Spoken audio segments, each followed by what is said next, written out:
తెలంగాణ ఉద్యమంలో ముందు భాగాన నిలబడ్డది యువకులు కాదు అధ్యక్ష. విద్యార్థులు, నిరుద్యోగ యువకులు లక్షలాది మంది తెలంగాణ ఉద్యమంలో పాల్గొనలేదు అధ్యక్ష.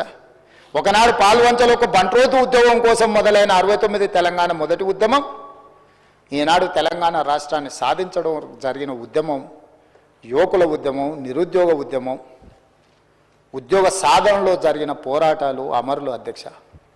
ఉస్మానియా కాకతీయ యూనివర్సిటీలో విద్యార్థుల ఆకాశంలో తారలై వీరులై నేల కొరిగింది తెలంగాణ రాష్ట్రాన్ని ఉద్యోగ సమస్యల మీద కాదా అని నేను అడుగుతున్నా అధ్యక్ష.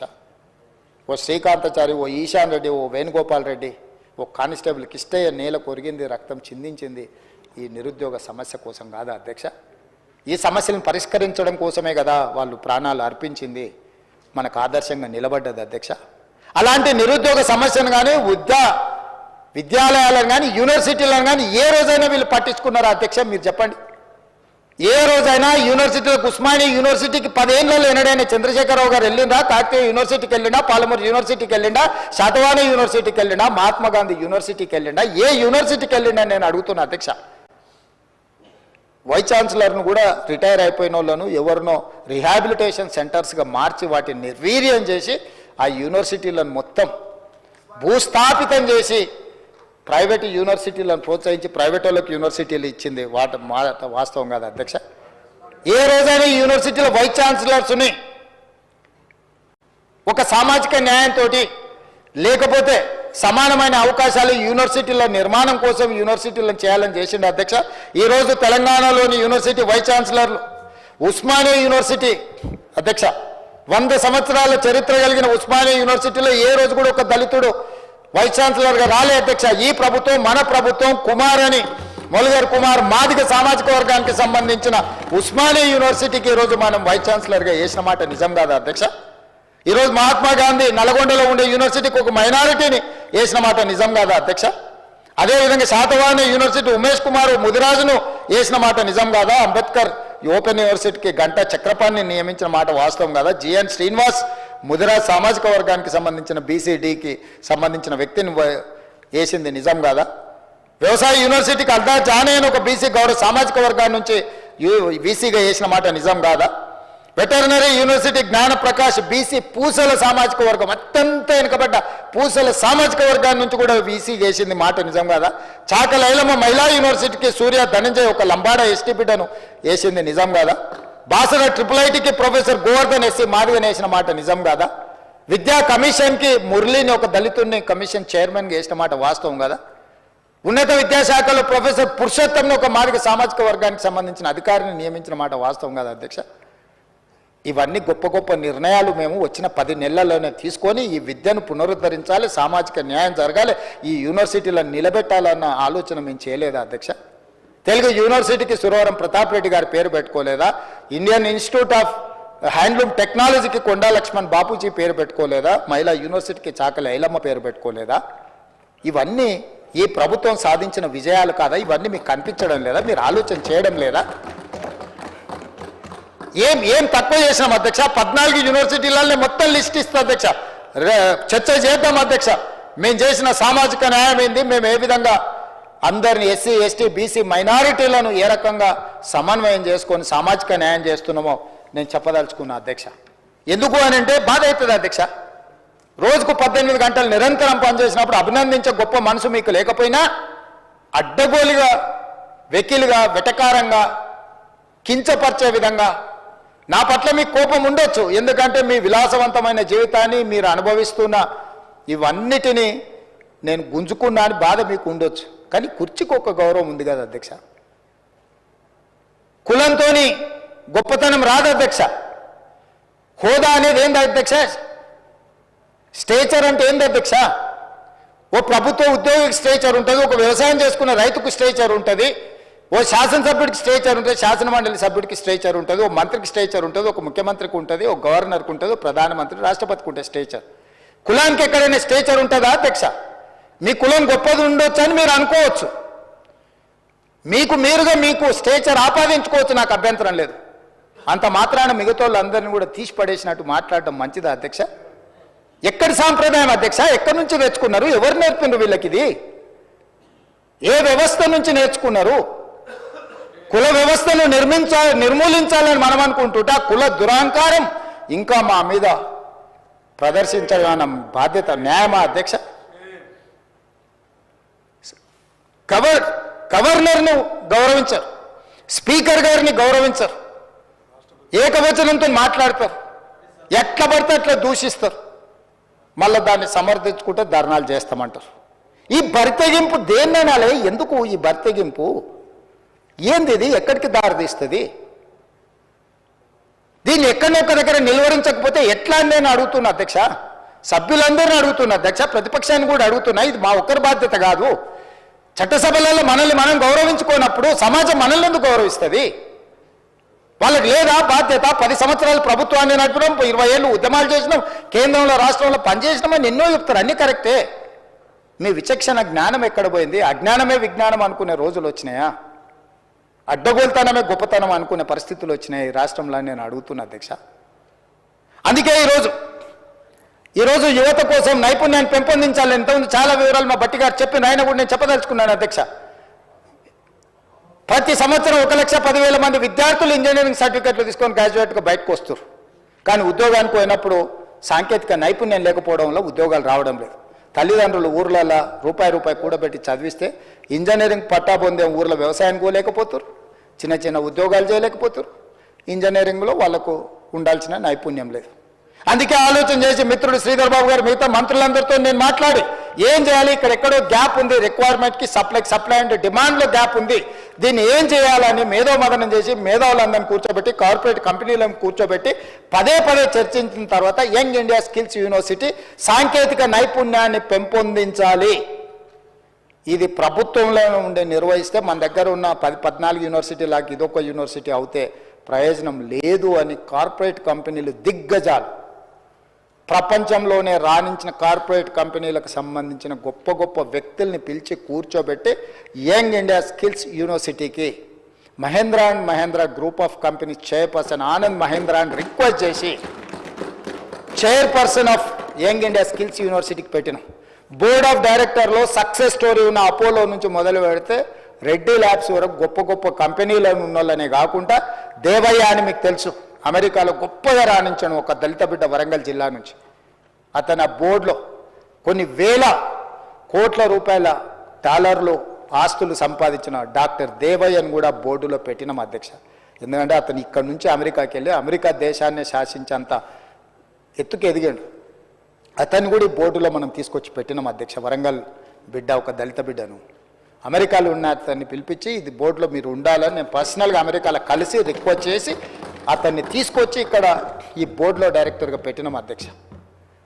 ప్రతి పనిలో సూక్ష్మంగా ఆలోచన చేసి భవిష్యత్ తరాలకు ఆదర్శంగా నిలబడాలి అని చెప్పి ఈరోజు మేము నిర్ణయాలు చేస్తుంటే ఆ స్కిల్స్ యూనివర్సిటీ రాబోయే రోజుల్లో ప్రపంచానికే నైపుణ్యంతో కూడుకున్న యువతను అందిస్తుంటే ఆ రోజు మాకు ఆనందం ఉంటుంది.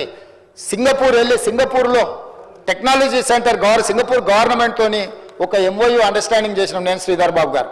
సాంకేతిక నైపుణ్యంలో శిక్షణ ఇచ్చే వాళ్ళకు ఇక్కడ ఉండే లెక్చరర్స్కి శిక్షణ ఇచ్చే విధంగా శిక్షణ ఇచ్చే వాళ్ళకే శిక్షణ ఇవ్వడం ద్వారా దీన్ని పెంపొందించాలి అని సింగపూర్ ప్రభుత్వంతో ఒప్పందం చేసుకొని అక్కడ మంత్రులను ప్రభుత్వాన్ని మాట్లాడి ఒప్పందాల మీద సంతకాలు పెట్టి Young India Skills University vice chancellor నుంచి స్పెషల్ చీఫ్ సెక్రటరీ మేము అందరం వెళ్ళి ఒప్పందాలు చేసి ఈరోజు మనకు వాళ్లకు విద్యార్థులనే కాదు శిక్షణ ఇచ్చే లెక్చరర్స్ను కూడా అక్కడికి ఇక్కడికి పంపించాలని మన విద్యార్థులను కూడా సింగపూర్ పంపించి అక్కడున్న సాంకేతిక నైపుణ్యం నేర్చుకునే విధంగా ఈరోజు నిర్ణయాలు తీసుకొని ఒప్పందాలు చేసి వచ్చినాం అధ్యక్ష.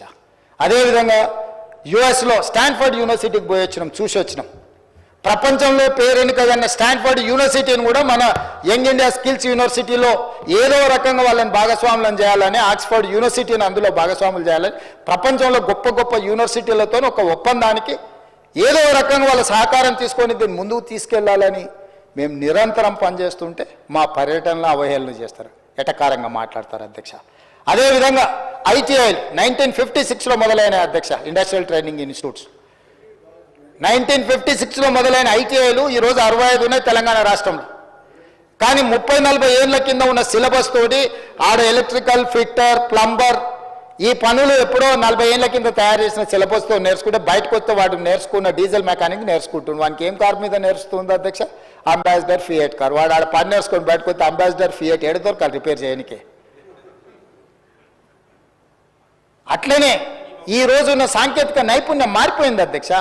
అందుకే టాటా ఇన్స్టిట్యూట్తో, టాటా కంపెనీతో మాట్లాడి 100 ఏటీసీలు ఈ ఐటీఐలను సాంకేతికంగా రోబోట్తో సహా ప్రతి సాంకేతికంగా ఈరోజు ప్రపంచంలో ఎంత అభివృద్ధి చెందిందో వాటిని అప్ టు డేట్ టెక్నాలజీని ఇక్కడ చేయడానికి పెట్టడానికి టాటా కంపెనీతో ఒప్పందం చేసి ఈ 65 ఐటీఐలతో పాటు అదనంగా ఇంకొక 100 ఏటీసీలు అడ్వాన్స్ టెక్నాలజీ సెంటర్ ఒక్కొక్క దానికి దాదాపుగా ఒక్కొక్క ఇన్స్టిట్యూట్కి ఇప్పటికి 2400 కోట్ల రూపాయలు అందులో ఖర్చు పెడితే 300 కోట్లు మనం ఇస్తే 2100 కోట్లు వాళ్ళు ఇస్తున్నారు అధ్యక్ష దీన్ని అప్గ్రేడ్ చేయడానికి.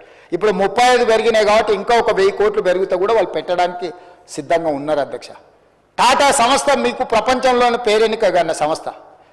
ఒక కార్పొరేట్ సోషల్ రెస్పాన్సిబిలిటీ కింద వాళ్ళందరినీ తీసుకొచ్చి ఒప్పందం చేసి తెలంగాణ రాష్ట్రంలో ఉండే సాంకేతిక నైపుణ్యాన్ని పెంపొందించి నిరుద్యోగ యువతకు శిక్షణ ఇచ్చి ఉపాధి అవకాశాలు కల్పించి మిడిల్ ఈస్ట్ కంట్రీస్లో ఏం కావాలన్నా ఇక్కడ నుంచి మనం పంపించాలని ఈరోజు వాటిని అభివృద్ధి చేసి ఒకవైపు నడిపిస్తున్నాం అధ్యక్ష.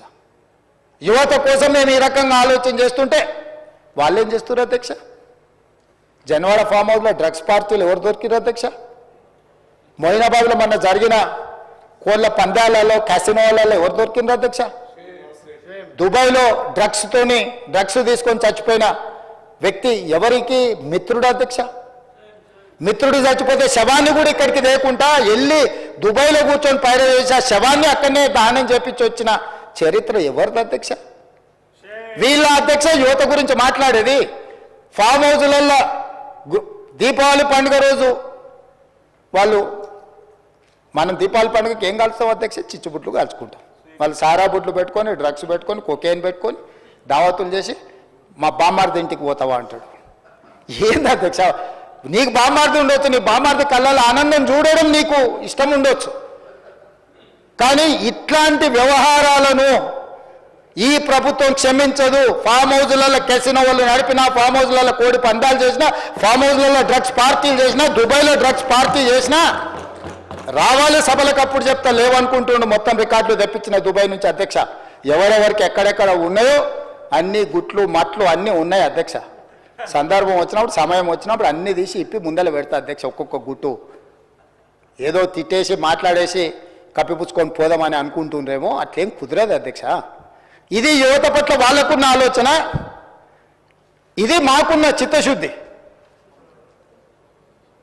అందుకే అధ్యక్ష అదేవిధంగా ఐఏఎస్లకు సివిల్స్కు ప్రిపేర్ అయ్యేటోళ్ళు ఉన్నారు, ఐఏఎస్ ఐపీఎస్లు. ఆ పిల్లలు ఢిల్లీకి వెళ్ళి కోచింగ్ సెంటర్లలో చదువుకుంటే పేదోళ్ళ పిల్లలు, ముఖ్యంగా లంబాడ పిల్లలు, ఆదివాసీ పిల్లలు కూడా ఉన్నారు. రూపాయి కూడా తల్లిదండ్రులు ఇవ్వలేని పరిస్థితి. వాళ్ళకి శిక్షణ ఇవ్వడానికి వాళ్ళకి సహాయం చేయాలని సింగరేణి నుంచి ఒక ప్రత్యేకంగా రాజీవ్ గాంధీ సివిల్స్ అభయహస్తం పథకాన్ని ప్రవేశపెట్టి ప్రిలిమ్స్ సెలెక్ట్ అయితే ₹1,00,000, మెయిన్స్కు సెలెక్ట్ అయితే ₹1,00,000, ప్రభుత్వం వైపు నుంచి ఉండడానికి వసతులు అన్నీ ఏర్పాటు చేసి తెలంగాణ నుంచి ఐఏఎస్లను, ఐపీఎస్లను, ఐఎఫ్ఎస్లను ఈ దళిత గిరిజన ఆదివాసీ బలహీన వర్గాల బిడ్డలు, మైనారిటీ బిడ్డలు రావాలి. ఈ రాష్ట్రమే కాదు ఈ దేశ నిర్మాణంలో భాగస్వాములు కావాలి వాళ్ళ ఐఏఎస్లు, ఐపీఎస్లు అయితే ఏ రాష్ట్రంలో ఉన్న కేంద్రంలో ఉన్న ఈ తెలంగాణ అభివృద్ధికి పాటుపడతారని ఆ పిల్లల్ని భుజం తట్టి ప్రోత్సహించి జ్యోతిరావు పూలే భవన్కి పిలిపించి ఒక్కొక్కరికి అభినందించి వాళ్ళకి చెక్కులు ఇచ్చిన చరిత్ర మాది అధ్యక్ష. ఎన్నడన్నా సివిల్స్కు ప్రిపేర్ అయ్యేటోళ్ళని కనీసం అభినందించిండ్రా, బుక్కెడ్ భువనన్న పెట్టినరా అని నేను అడుగుతున్నా అధ్యక్ష.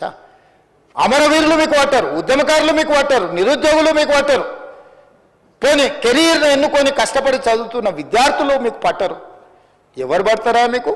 కమిషన్లు ఇచ్చే కాంట్రాక్టర్లు, దావతులు ఇచ్చే దోస్తులు, వీళ్ళైనా అధ్యక్ష మీకు కావాల్సిన వాళ్ళు ఎప్పటికీ శాశ్వతంగా? అందుకే ఆ విధానాన్ని మార్చాలని 15 నెలల ప్రతిరోజు కృషి చేసుకుంటూ ప్రతిరోజు ఆలోచన చేసుకుంటూ ముందుకు వెళ్తున్నాం అధ్యక్ష. ఇది యువత పట్ల మాకున్న చిత్తశుద్ధి అధ్యక్ష. అదేవిధంగా అధ్యక్ష ఉద్యోగాలు మేమిచ్చిన నోటిఫికేషన్ అంటారు, ఏం వెళ్ళింది కానీ తోక వెళ్ళలేదు అంటారు. తోక కూడా ఏం సన్నాసులు మీరెందుకని నేనంట. 10 ఏళ్ళ వినోద్రావు ఓడిపోతే ఎంబడే ప్లానింగ్ కమిషన్ వైస్ చైర్మన్ ఇచ్చారు, కవిత గారు ఓడిపోతే ఎంబడే ఎమ్మెల్సీకి ఇచ్చారు, ఖాళీగా ఉన్న సంతోష్ గారికి మీరు రాజ్యసభ ఇచ్చారు, మీ ఇంట్లో ఉన్న అందరికీ ఉద్యోగ ఉపాధి అవకాశాలు కల్పించారు. మరి తెలంగాణ తెచ్చుకున్నదే ఉద్యోగాల కోసము, తెలంగాణ కోసం కొట్లాడిందే ఉద్యోగాల కోసం, తెలంగాణ కోసం అమరులైందే ఉద్యోగాల కోసం అయితే ఆ ఉద్యోగ నోటిఫికేషన్లు 10 ఏళ్ళు ఎందుకు ఇవ్వలేదు? ఎందుకు నియామకాలు చేపట్టలేదు? ఈరోజు గర్వంగా మీరు గతంలో 10 ఏళ్ళలో మీరు నోటిఫికేషన్లు ఇచ్చింది తక్కువ, ఇస్తే కూడా ఒకవేళ పరీక్షలు పెట్టింది తక్కువ. అందులో పెట్టిన పరీక్షల ప్రశ్నాపత్రాలు జిరాక్స్ సెంటర్లలో పల్లి బఠానీలాకు అమ్మి తెలంగాణ పబ్లిక్ సర్వీస్ కమిషన్ ప్రతిష్ట దిగజార్చి సర్వనాశనం చేసి తెలంగాణను లోపభూయిష్టంగా తెలంగాణ ప్రతిష్టను మంట కలిపితే డిసెంబర్ 7, 2023 నాడు మొదలుపెట్టి ఈ తారీఖు వరకు 57,924 ప్రభుత్వ ఉద్యోగాలు ఇచ్చిన ప్రభుత్వం నాది. ఈ దేశ చరిత్రలోనే రికార్డ్. స్వతంత్రం వచ్చినప్పటి నుంచి ఏ రాష్ట్రమైనా నేను సవాలు విసురుతున్న అధ్యక్ష తమ ద్వారా ప్రతిపక్ష పార్టీకి. మొదటి సంవత్సరంలో 57,924 ఉద్యోగాలు ఇచ్చిన రాష్ట్ర ప్రభుత్వం ఏదైనా ఉంటే ఏ రాష్ట్రమైనా సరే ఇంక్లూడింగ్ కాంగ్రెస్ గవర్నెన్స్ ఉన్న రాష్ట్రాలు కూడా ఇవ్వలేకపోయినాయి. మన రాష్ట్ర ప్రభుత్వం డిసెంబర్ 7, 2023 తర్వాత ఈనాటి వరకు ఇన్ని ప్రభుత్వ ఉద్యోగాలు అందించిన చరిత్ర మాది అధ్యక్ష, మనది అధ్యక్ష. మనందరం కలిసి నా మంత్రివర్గ సహచరులు వివిధ శాఖలలో కష్టపడి ఇవన్నీ ప్రభుత్వ ఉద్యోగాలు అధ్యక్ష. మీకు ఒక లెక్క చెప్పాలి అధ్యక్ష. 2023 జూలై నుంచి సెప్టెంబర్ వరకు నిరుద్యోగ రేటు 22.9% ఉంటే 2024 జూలై నుండి సెప్టెంబర్ వరకు 18.1% తగ్గింది అధ్యక్ష. తెలంగాణ రాష్ట్రంలో నిరుద్యోగ సమస్య 22.9% నుంచి 18.1% నిరుద్యోగ సమస్యను తగ్గించిన చరిత్ర మా ప్రభుత్వాన్ని. ఈ లెక్కలు నేను చెప్పట్లేదు, కేంద్ర గణాంక శాఖ నిర్వహించిన లేబర్ ఫోర్స్ సర్వే అధ్యక్ష. గవర్నమెంట్ ఆఫ్ ఇండియా అఫీషియల్గా ఇచ్చిన సర్వే రిపోర్ట్ అధ్యక్ష. This is not any Congress party or any our own survey people ఇచ్చిన రిపోర్ట్ కాదు అధ్యక్ష. నిరుద్యోగ సమస్యను తగ్గించిన రాష్ట్రంలో తెలంగాణ రాష్ట్రం ముందు బాగానే నిలబడ్డది అధ్యక్ష. ఇవన్నీ మా కష్టానికి, మా పోరాటానికి, మేము చేసిన ప్రయత్నానికి ప్రతిఫలం అధ్యక్ష. అదేవిధంగా అధ్యక్ష, ఇప్పుడు అంగన్వాడీల మా సీతక్క 14,236 పోస్టులు, అదేవిధంగా గ్రామ పాలనా అధికారులు ఉన్న వివిధ డిపార్ట్మెంట్లలో వీళ్ళందరినీ అడ్జస్ట్ చేసి 10,954 పోస్టులు శ్రీనివాసరెడ్డి గారు దీంట్లో. అదేవిధంగా గ్రూప్ 1 2011 ఉమ్మడి రాష్ట్రంలో నోటిఫికేషన్ ఇస్తే ఇప్పటి వరకు ఉమ్మడి రాష్ట్రంలో కానీ తెలంగాణ రాష్ట్రంలో గ్రూప్ 1 పరీక్షలు నిర్వహించలేదు, ఫలితాలు ఇవ్వలేదు అధ్యక్ష. అదేవిధంగా వాళ్ళు ముసలోళ్ళు అయిపోయారు అధ్యక్ష. ఆనాడు 23-24 ఏళ్ళు ఉన్నోడు 15 ఏళ్ళు అంటే 37 ఏళ్ళు వచ్చినాయి అధ్యక్ష. పిల్లలు కూడా అయిపోయారు, పెళ్ళిళ్ళు అయిపోయి పిల్లలు అయిపోయి వాళ్ళు ముసలోళ్ళు అయిపోయే పరిస్థితి ఉంది అధ్యక్ష. ఉమ్మడి రాష్ట్రంలోనే 563 గ్రూప్ 1 పోస్టులు ఇవ్వలేదు అధ్యక్ష. మన ప్రభుత్వం వచ్చిన తర్వాత ఫిబ్రవరిలో 563 గ్రూప్ 1 పోస్టులకు నోటిఫికేషన్లు ఇచ్చి ప్రిలిమ్స్ చేసి మెయిన్స్ చేసి రిజల్ట్స్ పెట్టి ఈరోజు రిజల్ట్స్ ఇచ్చి 563 గ్రూప్ 1 అధికారులను నియమించడానికి పునాదులు వేసినాం. రాబోయే 30 రోజుల్లో తెలంగాణకు 563 గ్రూప్ 1 ఉద్యోగస్తులు రాబోతున్నారు అధ్యక్ష.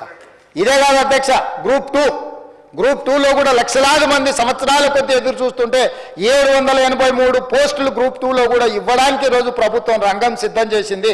అదేవిధంగా గ్రూప్ 3 1365 పోస్టులను అభ్యర్థులను తొందరలోనే నియామకాలు చేపట్టబోతున్నాం అధ్యక్ష. 11,000 డిఎస్సి పోస్టులు ఇచ్చినాం అధ్యక్ష. గ్రూప్ 1, గ్రూప్ 2, గ్రూప్ 3 రాబోయే 40 రోజుల్లో నియామకాలు చేపట్టబోతున్నాం అధ్యక్ష. ఇది యువత పట్ల మాకున్న చిత్తశుద్ధి.